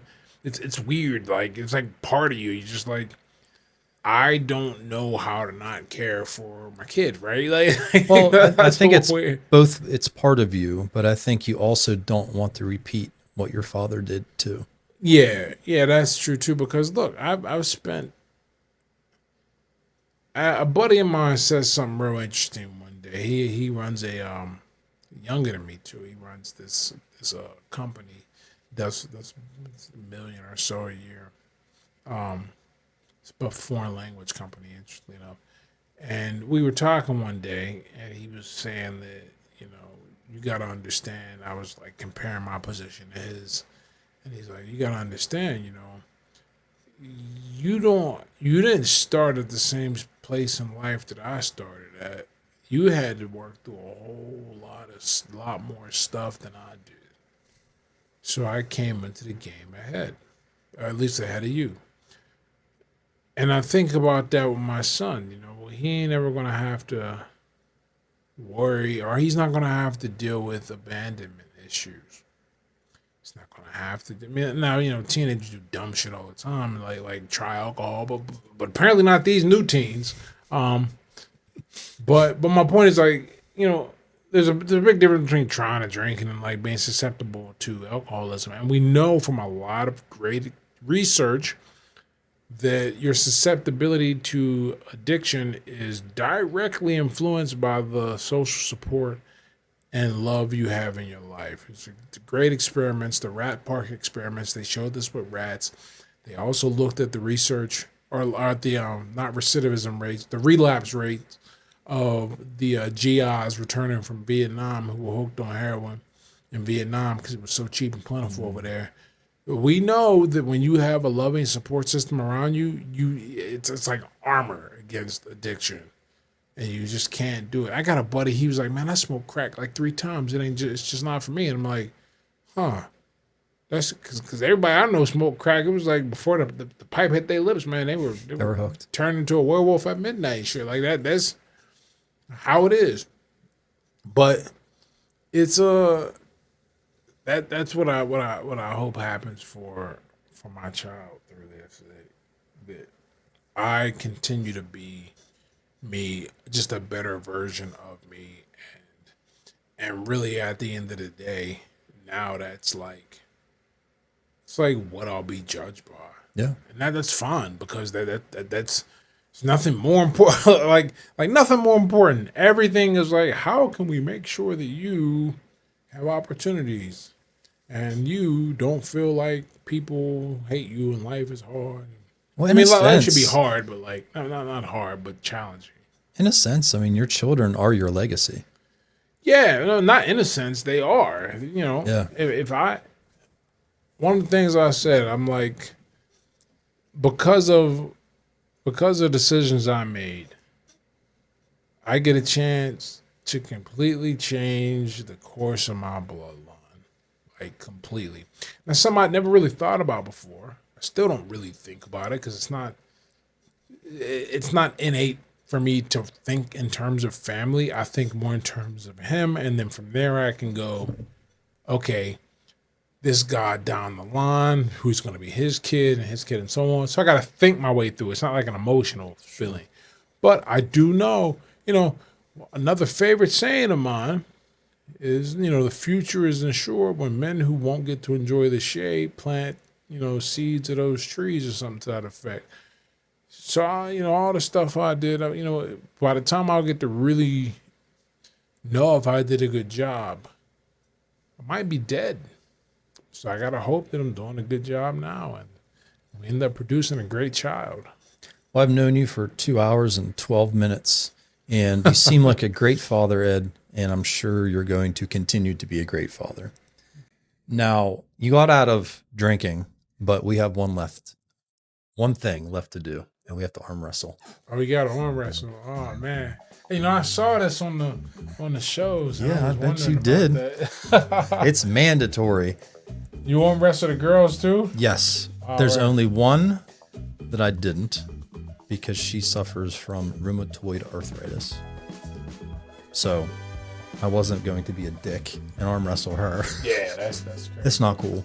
But yeah, I've arm wrestled every guest. It's just for entertainment. But I'm going to ask you a question and make you think under pressure as we're arm wrestling. Now, I'm actually kind of nervous about this because you are a strong guy.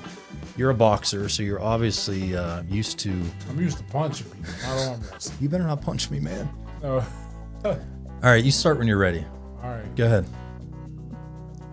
All right, Ed, you've recently walked back into the ring. You've recently authored a book.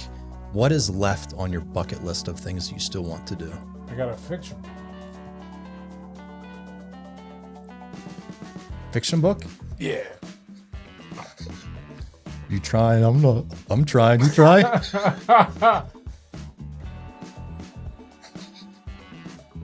I see what you're trying to do. We're going to call this 3, 2. All right. Call that a tie. That was a draw. I don't know how it normally goes, man. Not like My that. abs are cramping. Oh, man. I think I pulled my hamstring on that. How was that possible? Woo. We Man, it's suddenly spent a lot of time studying the here. biomechanics of how to move for boxing. It's got nothing to do with this. But hey, that was a nice fight. Very nice. yeah. So you said you're authoring a fiction book. Yeah, I'm working on the outline of it now, and piece by piece, working on it. Ideally, get it done.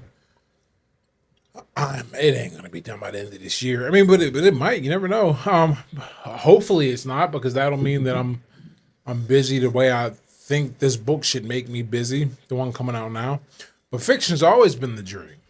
I just happen to fall into nonfiction because of this crazy life. Sure. A la Ernest Hemingway. But Yeah. we'll see, and it'll be fun because fiction, you get to make things up. It's got to be good though. Yeah. What's that quote? The difference between reality and fiction is that fiction has to make sense. Yeah. So we'll see how that goes. Well, Ed, it's been a pleasure to have you. You're a very inspiring individual. Being that your past was, I'd say, as bad as it was, you've turned out okay. There's hope, right? Yeah. Oh, for sure. There's a lot of hope, but you can't just hope. I think one of the reasons things have continually gotten better, and they always try to get better, is that there's a proactive approach to everything I do. I try to not get caught on my back foot with a problem, and that means the minute I recognize or think there's something up, try and dive deep and deal with it. I'm also receptive to criticism, and there's a certain humility I try to carry with me. One of the ways that I navigate, I guess, relationships, but the person you spend the most time around, your wife, right? I always say, look, I try to do my best, but if I'm wrong, I do not hesitate to apologize. If I'm wrong, Sure. if you're just being not understanding, or it's a real problem, I'm not going to apologize. I'll understand. I'll listen to you, but I say that because, look, you got to learn how to hedge against your worst qualities. And I can be aloof, can be a little bit too straightforward, or rather, I'm not very good at balanced communication. I'm either not direct enough, or it's like too direct. And Well, you say you're I- binary. Yeah, right? Because I value efficiency, I'll lean towards direct and just kind of let the chips fall where they may. But to hedge myself against any fallout from that, if I make a mistake, I always apologize. I'm polite to a fault. I won't even say to a fault, because I don't think any situation's ever been made better with bad manners. So if you can always approach it with bad manners and respect, even when you're receiving disrespect or you're on the receiving end of bad manners, you give yourself a fighting chance. That's all you can do. Yeah. Recognize your weaknesses. If you can't do something about them, at least try and keep them from ruining things. That tends to go well. Yeah. Well, that's a great way to end. Thanks for coming, man. Thanks. My arm is like, Oh, I'm like tingling.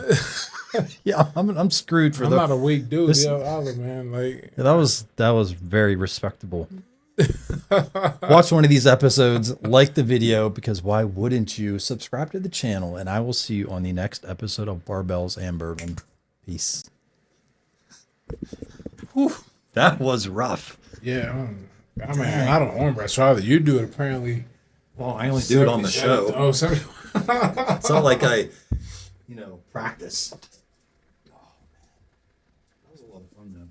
Yeah. So you got a kid? I have 3. Oh, wow, man. This house is I quiet. have 3 teenagers and 2 stepkids. my stepchildren live with us full time. My 3